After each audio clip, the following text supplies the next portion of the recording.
I'll run through a little bit about why we're here, what to expect for the next part of the day, and also I'll be introducing you to different speakers today representing different members of the Cop26 coalition and different members of communities and workers in our cities.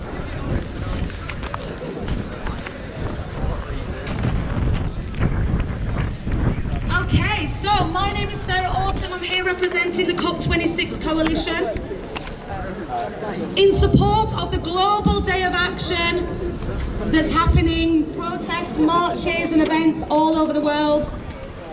Love and solidarity to everyone here today.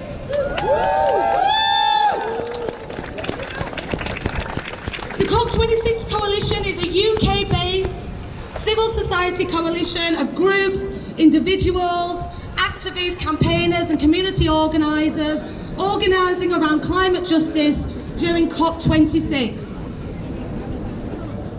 Members include environment and development NGOs, trade unions, migrant and racial justice networks, grassroots community activists, campaigners, faith groups, youth groups and many more. And we want you to join us!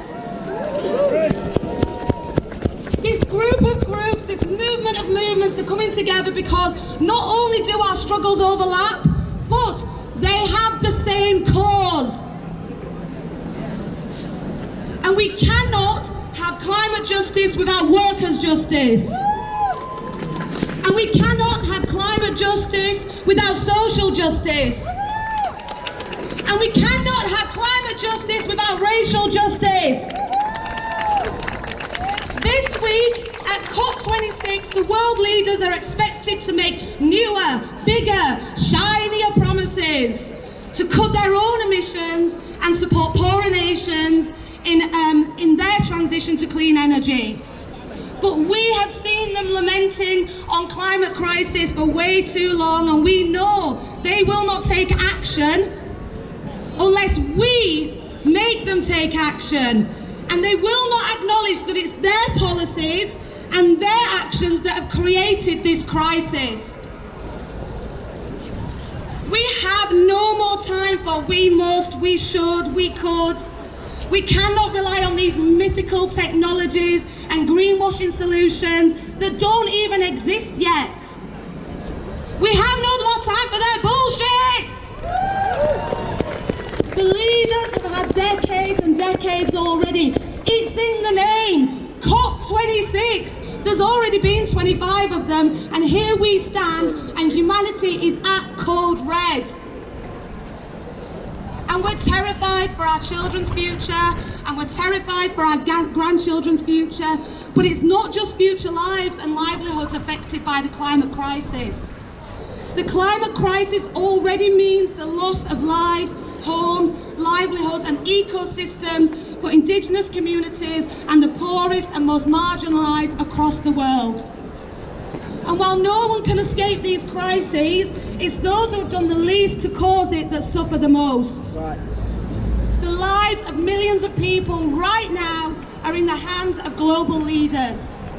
And as the young Brazilian climate activist Chai said on Monday, it's not 2030, it's not 2050, it's right now. Right, yeah. So let me explain a little bit about the format of today. We're going to have some speeches from elected representatives and also representatives of the groups that form the COP26 coalition. We're then going to be having a march so that we can take our voices to the streets and make ourselves heard and shout it out loud that we're not here to accept this anymore.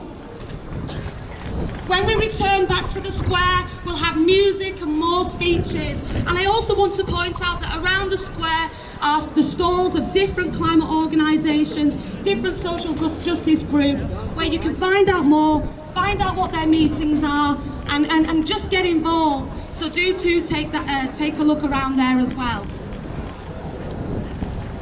So I thought we could start off before our first speech, just getting ourselves ready with a few chants. Is anyone in the mood for practicing chants? Yeah. We'll start off simple. We're going to start off, what do we want? Climate justice! And when do we want it? Now! We'll do it 3 times just so I know you've got it. Because we want to make sure that when we do this march, that we are speaking loud and proud and making everyone hear our voices. So, what do we want? Climate justice. When do we want it? Now. What do we want? Climate justice. When do we want it? Now. What do we want? Climate justice. When do we want it? Now. Fantastic. So before I'm going to bring on my next speaker, but in between each speaker, I'm going to give you a new chance to practice, to keep the energy up, keep us excited, and make sure that today we are heard, and it's the start of something even bigger, and it's not just the end of Cop26, it's not just a one-day response, it's the beginning of all of us coming together and saying enough is enough. So thank you so much. Our first